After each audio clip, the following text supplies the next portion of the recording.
नमस्कार दोस्तों, केमिस्ट्री शाला चैनल में आपका स्वागत है।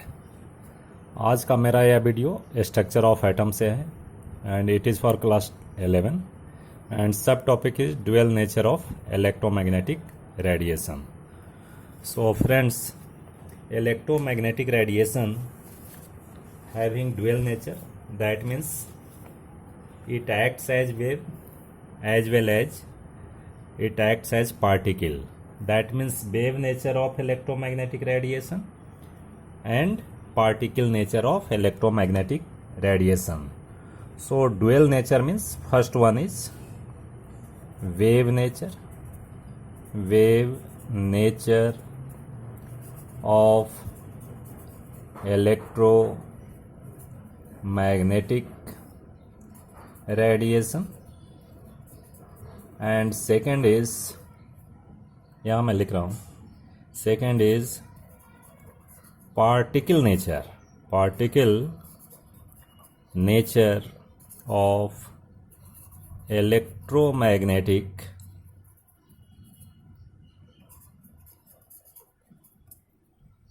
radiation, right? तो देखो फ्रेंड्स, कुछ phenomena, some phenomena are explained on the basis of wave nature of electromagnetic radiation, as for example, diffraction. It's a phenomena. It is explained on the basis of wave nature of electromagnetic radiation, that electromagnetic radiation behaves as wave. अब diffraction है क्या? It's a bending of waves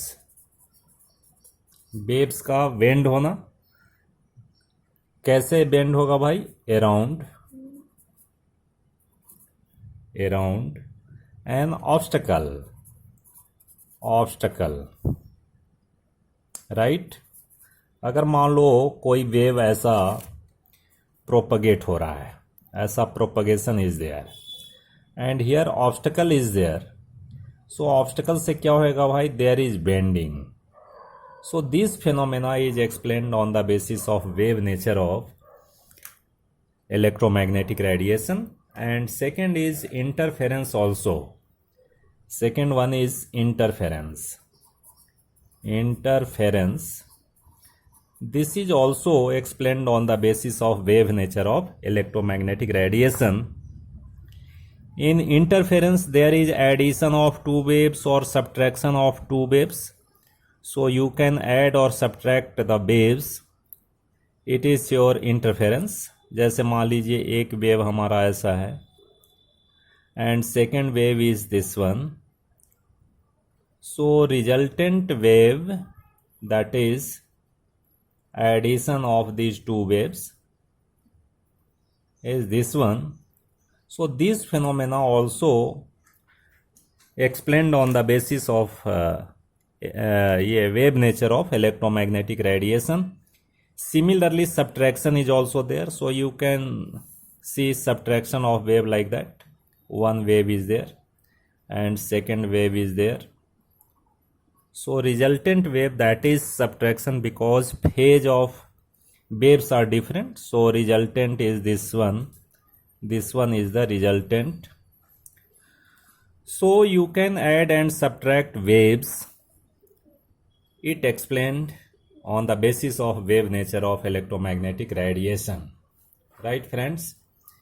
But some phenomena like black body radiation. Number one, black body radiation. It is explained on the basis of particle nature of electromagnetic radiation. Right? Second phenomena is photoelectric effect. It is also explained on the basis of particle nature of electromagnetic radiation. Third one is variation of heat capacity. variation of heat capacity. This is also explained on the basis of particle nature of electromagnetic radiation and atomic spectra.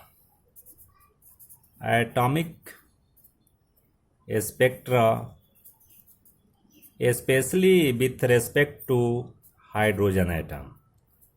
ये जो atomic spectra है, it is also explained on the basis of particle nature of electromagnetic radiation.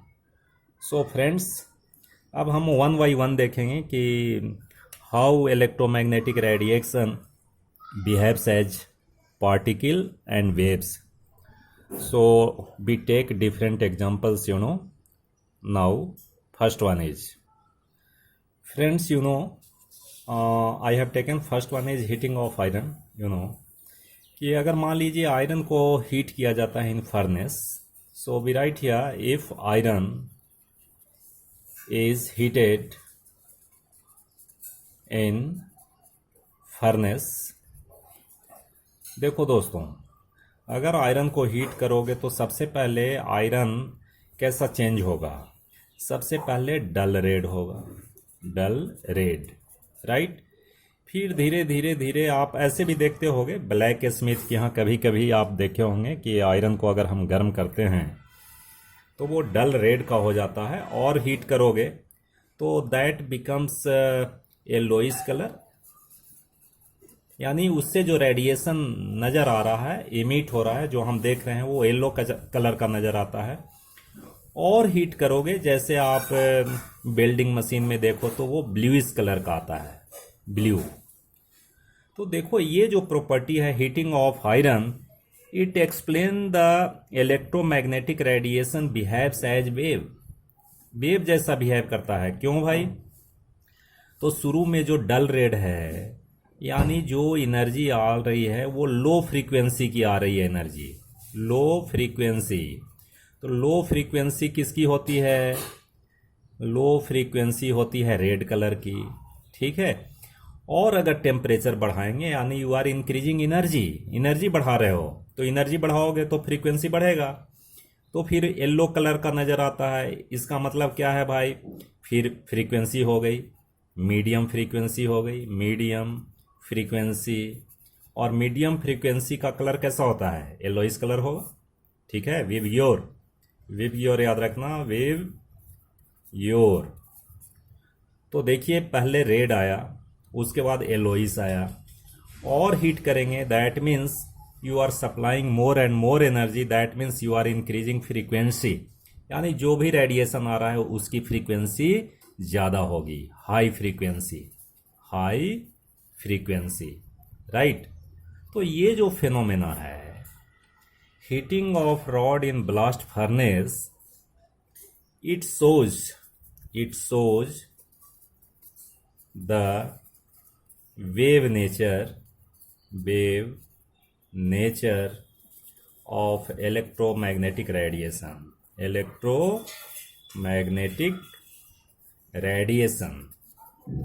क्यों ऐसा show कर रहा है भाई? सोच कर बता. इसलिए कि पहले जो radiation emitted by red hot iron, वो पहले लो फ्रीक्वेंसी का रेडिएशन इमिट कर रहा है, that is dull red. after supplying more and more energy, so more energetic radiation is emitted, that is of yellowish color, and finally it's a bluish color, ठीक है. तो ये phenomena क्या prove करता है भाई? कि electromagnetic radiation behaves as wave because frequency is increasing, right. अब जो हम देखेंगे कुछ फिनोमेना, वो सपोर्ट नहीं करता भाई. यहाँ तो सपोर्ट हो रहा है, एनर्जी बढ़ रही है मीन्स फ्रीक्वेंसी बढ़ रही है, एनर्जी बढ़ रही है मीन्स फ्रीक्वेंसी बढ़ रही है. बट सम फिनोमेना ये एक्सप्लेन नहीं कर पाता कि electromagnetic radiation behaves as wave. So next one is your. Now friends, black body radiation. So first of all we should know what do you mean by black body. So black body, the ideal body which emits and absorbs all frequency of radiation. Frequencies होना चाहिए, frequencies of radiation, right? ऐसा ideal body जो सभी तरह के frequency वाले light को absorb करते हैं. Absorption is there. ठीक है, ये देखो different frequencies are there and all frequencies radiations are absorb by this body. So this is called black body. ऐसा नहीं है कि किसी को ये रिफ्लेक्ट करेगा. No reflection of any radiation. This is black body. अब देखो एब्जॉर्ब कर लिया तो ये इमिट भी कर सकता है. इमिट भी करेगा. After absorption it emits radiation. So this is called black body radiation. Black body radiation is there कि radiation emitted by black body is called black body radiation. तो दोस्तों ऐसा समझो कि ये black body है. black body जब ये सभी रेडिएशन को एब्जॉर्ब कर सकता है, राइट, एब्जॉर्प्शन हो सकता है ऑल टाइप्स ऑफ रेडिएशन, तो definitely it can emit all types of radiation. ये इमिशन भी कर सकता है, सभी टाइप ऑफ रेडिएशन को इमिट कर सकता है. So it is called black body radiation. Actually black body को ब्लैक से थोड़ा दिखाना चाहिए. This is black body radiation. This is black body radiation. ठीक है दोस्तों, अब इसके आगे देखते हैं कि actually black body radiation it does not explain the wave nature of electromagnetic radiation, right. It explain the particle nature of electromagnetic radiation. अब इसे हम देखते हैं कैसे. Now well friends, we see a curve intensity versus frequency curve of black body radiation. ये black body radiation, ये जो radiation है ब्लैक बॉडी रेडिएशन, इसका हम एक observation and it is experimental observation is observe. क्या है भाई इसमें, ये इंटेंसिटी वर्सेस वेवलेंथ. तो देखो मैंने यहाँ फ्रीक्वेंसी लिखा है, एक्चुअली इट्स ए वेवलेंथ. एक ही चीज़ है, देखो उल्टा होगा, wavelength. You write here wavelength. देखो here wavelength is increasing. So frequency क्या होगा भाई, ये साइड में इंक्रीज होगा. Increase in frequency, increase in frequency, right. होता है ना, उल्टा होता है, ये मैंने बताया है. ठीक है दोस्तों. So it is observed at two different temperature कि मान लो ब्लैक बॉडी रेडिएशन का अगर हम वेवलेंथ डिक्रीज करते हैं या फ्रीक्वेंसी इंक्रीज करते हैं तो शुरू में क्या होता है, to different temperature. T1 temperature पर क्या है भाई, T1 टेम्परेचर पर इंटेंसिटी है बच्चों, इंटेंसिटी यानी ब्राइटनेस इंक्रीजेज. तो definitely increases because energy of frequency increases, energy of radiation increases as frequency increases. तो क्या हो रहा है भाई, ब्राइटनेस इंक्रीज हो रहा है. But at a maximum limit after decreasing wavelength और you can say increasing frequency the intensity decreases. Intensity देखो डिक्रीज हो रहा है, जो कि अगर वेव नेचर होता तब तो नहीं होना चाहिए था. हम क्या कर रहे हैं भाई, फ्रीक्वेंसी बढ़ा रहे हैं, न्यू बढ़ा रहे हैं या लेमडा घटा रहे हैं, वेवलेंथ घटा रहे हैं. तो इंटेंसिटी क्या होना चाहिए था, intensity should be increase and it goes up to maximum intensity is there where frequency is maximum. लेकिन ये नहीं होता है. अगर दूसरा टेम्परेचर पर लो तो सेम कर्व विल कम. ऐसा आता है T2 टेम्परेचर पर intensity increases by decreasing wavelength or you can say by increasing frequency up to certain limit. Same type of curve is observed. ये भी होना चाहिए था maximum frequency is there, maximum frequency and maximum intensity should be there, but ऐसा नहीं होता. That means it is a function of temperature. देखो तो at two different temperature the curve is quite similar.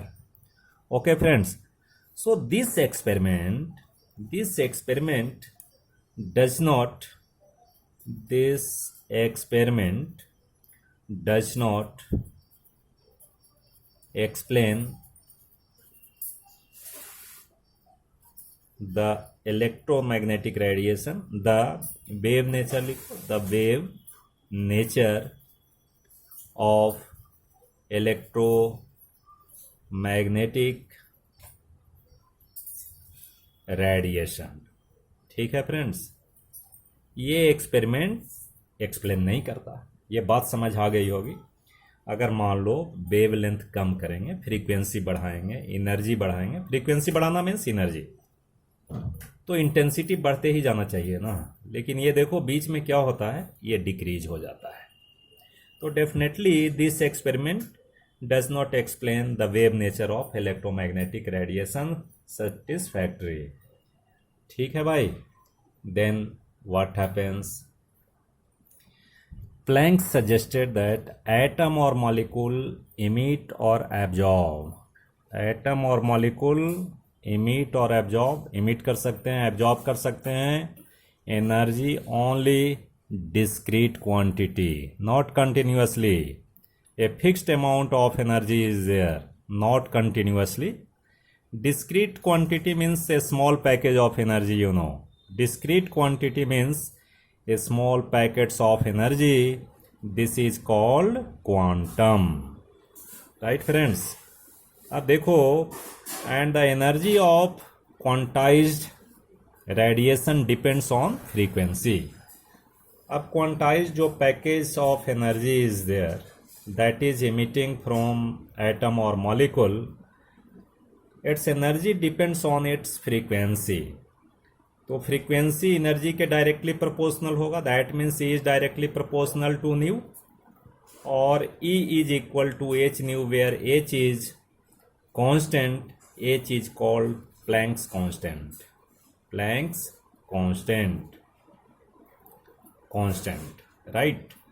इसको क्या बोलेंगे? प्लैंक्स कांस्टेंट बोलेंगे. And you remember the value of Planck's constant, you know, its value is 6.626 into 10 to the power minus 34 joule second. You have to remember the value of Planck's constant. H की value आपको पता होना चाहिए. This is also called Planck's equation. इसको हम लोग Planck's equation भी बोलते हैं बच्चों.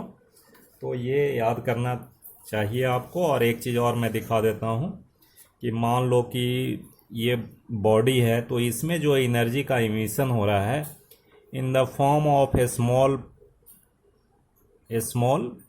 You know package of energy like that.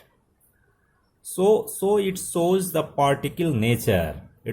Particle nature of electromagnetic radiation. Well friends, so next phenomena is your photo electric effect. तो उसके लिए मैं दूसरा वीडियो बनाऊंगा. तो हम समझते हैं आपको ये बात समझ आ जानी चाहिए. अगर नहीं समझ आए तो आप कमेंट सेक्शन में लिखिए. अगर पसंद आए तो लाइक कीजिए, शेयर कीजिए, सब्सक्राइब कीजिए. ओके फ्रेंड्स, बहुत बहुत धन्यवाद.